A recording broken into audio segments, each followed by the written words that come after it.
Donc voici les éléments de la manche fendue. Donc vous avez deux parties, une pour le dos et une pour le devant, qu'il va falloir assembler. Donc la manche sera ici. Là j'ai fait ma marque, celle qui était indiquée sur le patron. Donc vérifiez que vous avez bien cette marque pour savoir jusqu'où, à quel endroit commence la fente.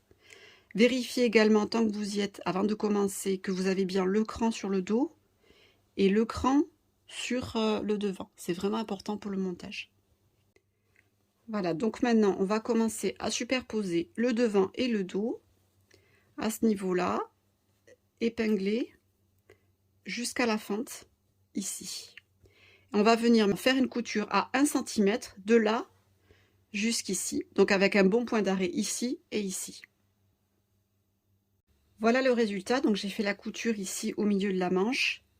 Je me suis arrêtée à ce niveau-là pour qu'on puisse faire la fente et je suis venue repasser couture ouverte. Ensuite, je vais prendre les éléments du bas de manche.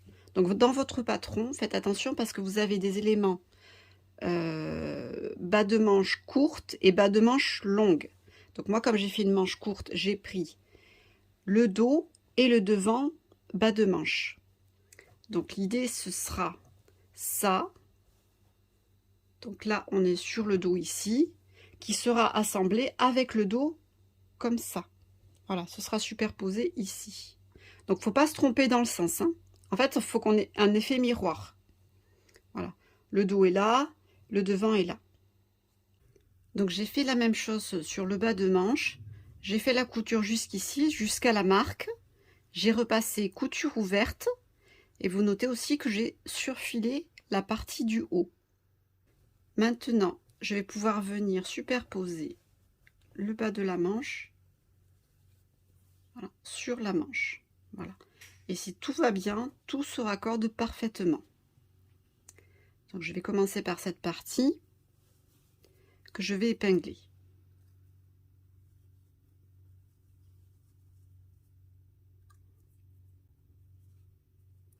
Ici, je vais venir tout mettre vers le bas. Donc tout ce qui dépasse de la fente, je vais le mettre vers le bas. Comme ça.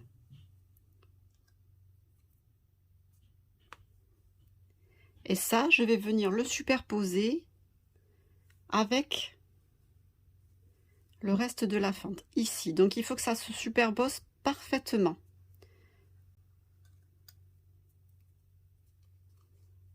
Donc vous voyez, là, j'ai ma couture. Et je vais faire mon autre couture du bas à 1 cm. Donc de ces deux parties, cette fois-ci, là, à 1 cm. Comme ça. Je vais faire un angle droit ici. Et je vais continuer à piquer à 1 cm.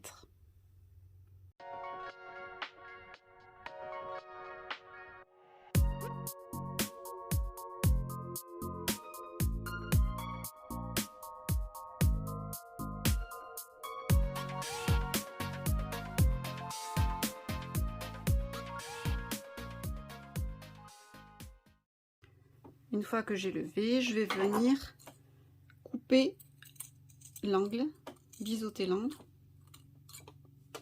Voilà, comme ça. Là, je vais pouvoir retourner cette partie pour voir si tout va bien. Voilà. Ici, donc ça tombe parfaitement. Hop. Et là, je vais pouvoir pousser mon angle avec mon ciseau. Voilà, la partie pointue de mon ciseau sans y aller trop fort pour avoir un bel angle. Voilà. Tout va bien, je vais pouvoir retourner à nouveau. Et maintenant, je vais faire l'autre côté. Cette partie-là. Donc, je vais assembler là, comme ça, et tout le bas aussi.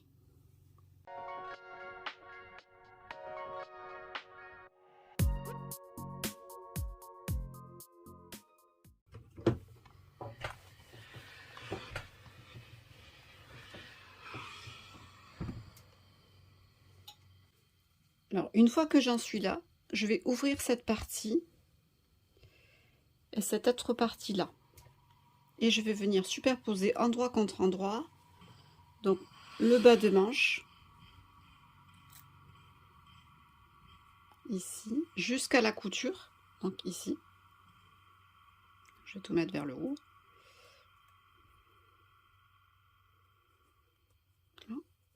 Et jusque là. Donc tout correspond. Maintenant, je fais une piqûre à 1 cm du bord, de là jusqu'ici. Je vais pouvoir repasser couture ouverte, donc le dessous de ma manche. Et pour cela, j'utilise une jeannette. Donc c'est comme une petite table à repasser, qui est très utile justement pour les parties étroites comme les manches.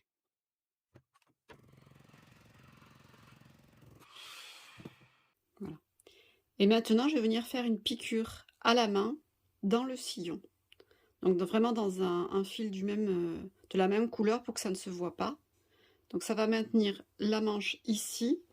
Et je vais faire la même chose ici, puisque là, le bas de manche va jusque là. Donc ici, j'épingle. Et je fais aussi une couture avec un point invisible dans le sillon, donc à la main. Ensuite, je vais vous montrer donc comment je fais la couture à la main. Donc je passe dessous, je vais commencer sur le dessous. Hop.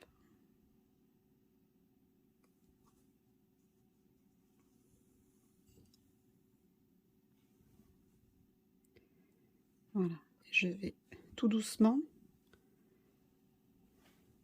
faire un point glissé.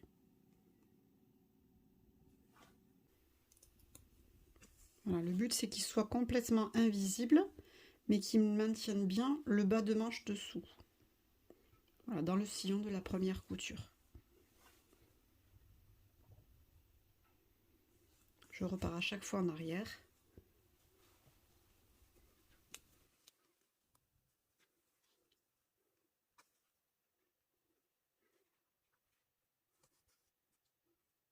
Le bas de manche est terminé. Maintenant, on va pouvoir procéder au montage de la manche sur le vêtement.